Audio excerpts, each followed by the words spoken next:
Hello students, you are welcomed in Education Arena YouTube channel Kharkhoda. Students, we are learning narration and today we are going to discuss about imperative sentences. Students, आज से पहले हमने सीखा कि यदि reported speech में assertive sentence हो तो रिपोर्टिंग वर्ब के सेड टू को टोल्ड में बदला जाता है और कॉमे के स्थान पर दैट कंजंक्शन का यूज होता है। फिर हमने इंटरोगेटिव टाइप में सीखा कि यदि रिपोर्टेड स्पीच में इंटरोगेटिव सेंटेंस है तो कॉमा के स्थान पर कंजंक्शन इफ या वेदर का यूज होता है। तो डियर स्टूडेंट्स, आज हम करेंगे इंपेरेटिव सेंटेंसेस। तो सबसे पहले हम जानते हैं कि इंपेरेटिव सेंटेंस क्या होता है। तो स्टूडेंट्स देखिए, यहाँ पर a sentence that expresses an order, a request and an advice or suggestion is called an imperative sentence। तो स्टूडेंट्स, imperative sentence वो सेंटेंस होता है जिस सेंटेंस से किसी ऑर्डर, रिक्वेस्ट या एडवाइस का भाव व्यक्त होता हो, वो imperative सेंटेंस होता है। यहाँ पर देखिए स्टूडेंट्स, कुछ सेंटेंसेस लिखे हैं जो कि imperative सेंटेंसेस हैं। Shut the window, ring the bell, don't waste your time, please help me. तो स्टूडेंट्स, हमने देखा कि इंपेरेटिव सेंटेंस जो है वो वर्ब से शुरू होता है और सेंटेंस के अंत में फुल स्टॉप पे होता है।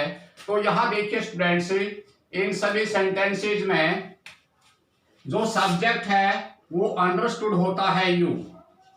स्टूडेंट्स, इनमें जो सब्जेक्ट है वो अंडरस्टूड है कि यू सब्जेक्ट होता है। Means you shut the window, you ring the bell, you don't waste your time, please help me, please you help me.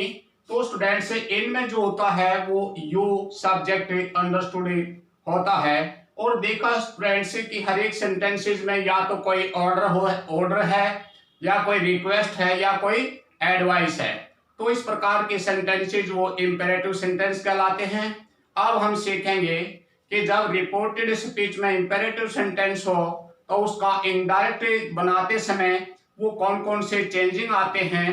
तो यहाँ पर आइए स्टूडेंट्स देखिए, यदि रिपोर्टेड स्पीच में इंपेरेटिव सेंटेंस हो तो रिपोर्टिंग वर्ब को वाक्य के बहाव के अनुसार ऑर्डर्ड, रिक्वेस्टेड, एडवाइज्ड, फॉरवर्ड आदि में चेंज किया जाता है।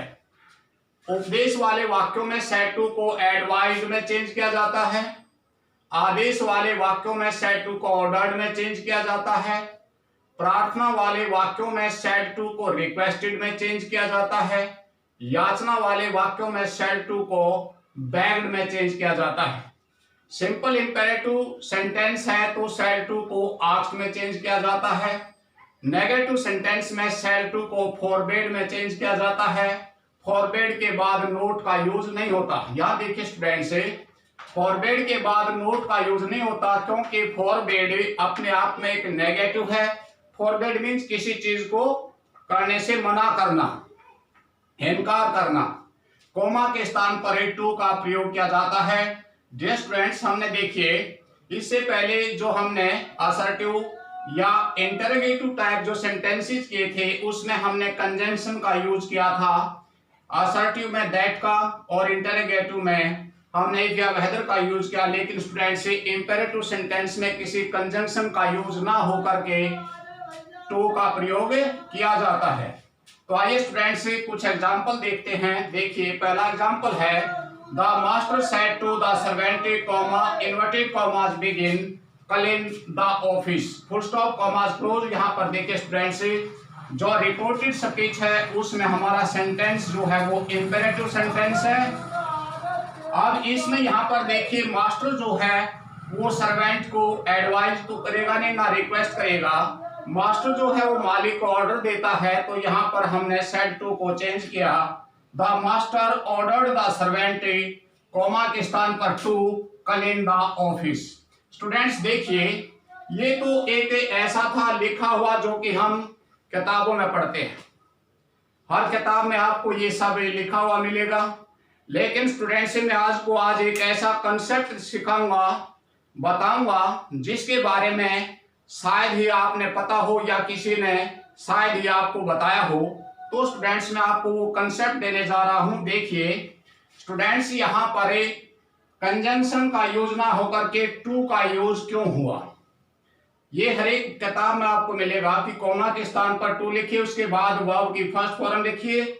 लेकिन स्टूडेंट्स ऐसा क्यों है, क्यों आता है यहाँ पर टू, मैं आपको ये कंसेप्ट क्लियर करूंगा जो कि आपको किसी ने नहीं बताया होगा। देखिए स्टूडेंट्स, ये जो वर्ब है ऑर्डर, रिक्वेस्ट, एडवाइज, फॉरबिड या आस्क्ड, ये ऐसी वर्ब हैं जिनको डाई ट्रांजिटिव वर्ब बोला जाता है। डाई ट्रांजिटिव वर्ब हैं, ये ऐसी वर्ब हैं जो अपने साथ दो दो ऑब्जेक्ट लेती हैं। देखिए मैंने यदि केवल कहा the master ordered the servant, मालिक ने नौकर को आदेश दिया, तो स्टूडेंट्स ये अपने मीनिंग को क्लियर नहीं करता जब तक इसके साथ एक और ऑब्जेक्ट नहीं आ जाता। देखिए मैंने अभी भी बताया कि order, advised, requested, forbid, asked ditransitive verb हैं, ये अपने साथ दो दो ऑब्जेक्ट लेती हैं। देखिए students, the master ordered whom, to whom servant, तो डियर स्टूडेंट्स जो हुम को बता रहा है ये हुआ हमारा indirect object. To whom what ordered, to clean, तो स्टूडेंट्स देखिए जो ये टू क्लीन है ये अब बन गया इन्फिनेटिव, ये अब इन्फिनेटिव बन गया और इसका पार्ट ऑफ स्पीच एक नाउन है।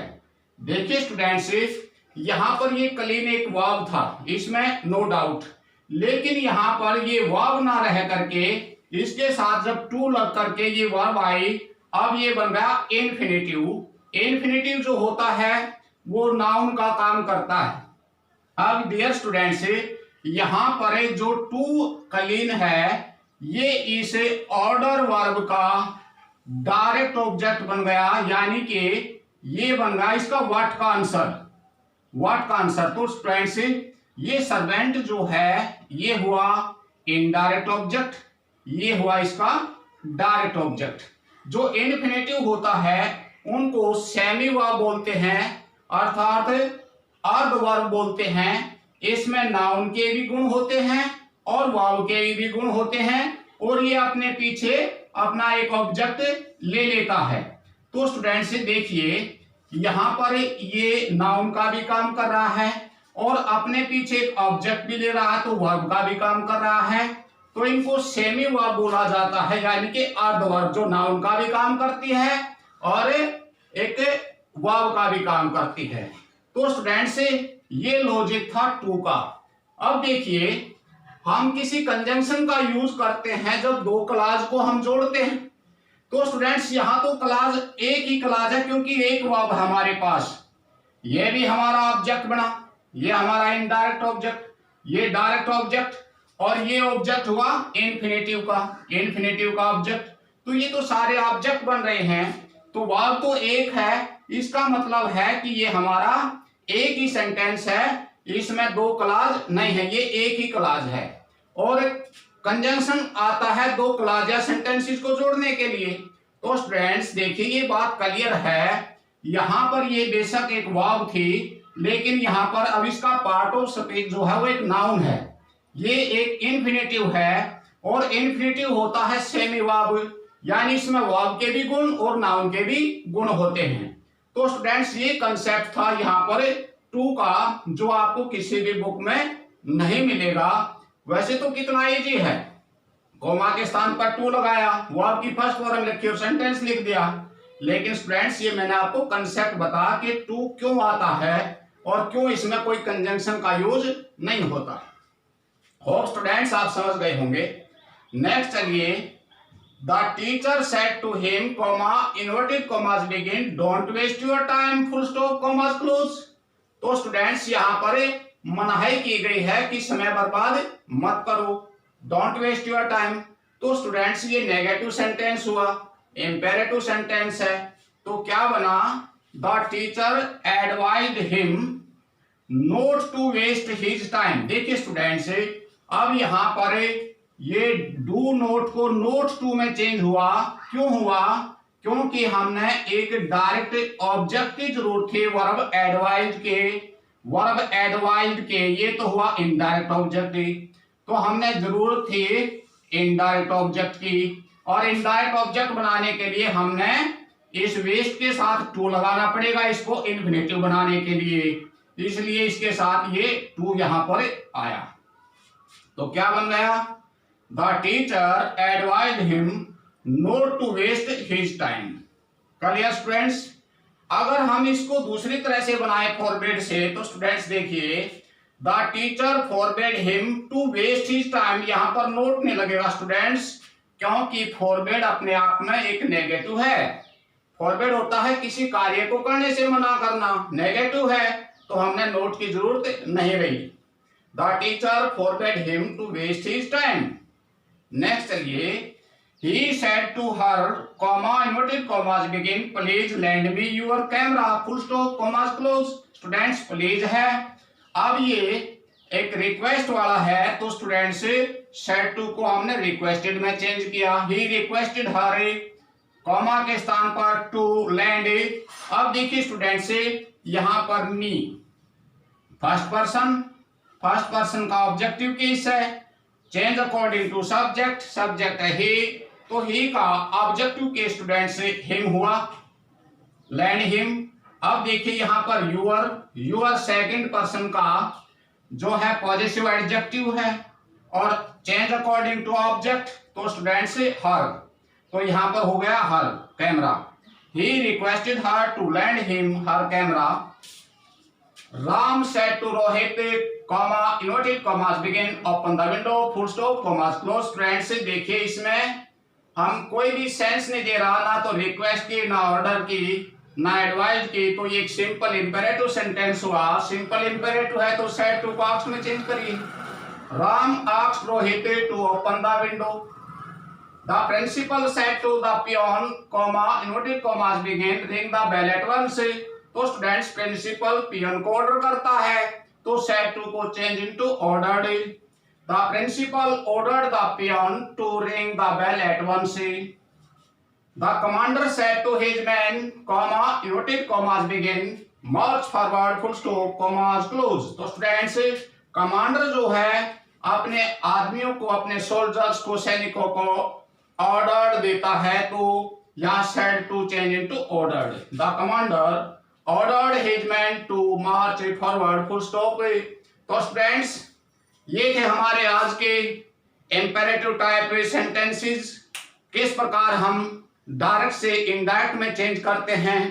तो स्टूडेंट्स हमने ये भी बताया कि इसमें जो कॉमा के स्थान पर कोई कंजंक्शन ना आकर के टू का यूज होता है, वो टू का यूज क्यों होता है, हमने आपको ये अच्छे से समझाया हो स्टूडेंट्स कि आज के आप इस टू के कंसेप्ट को अच्छे से समझ गए होंगे।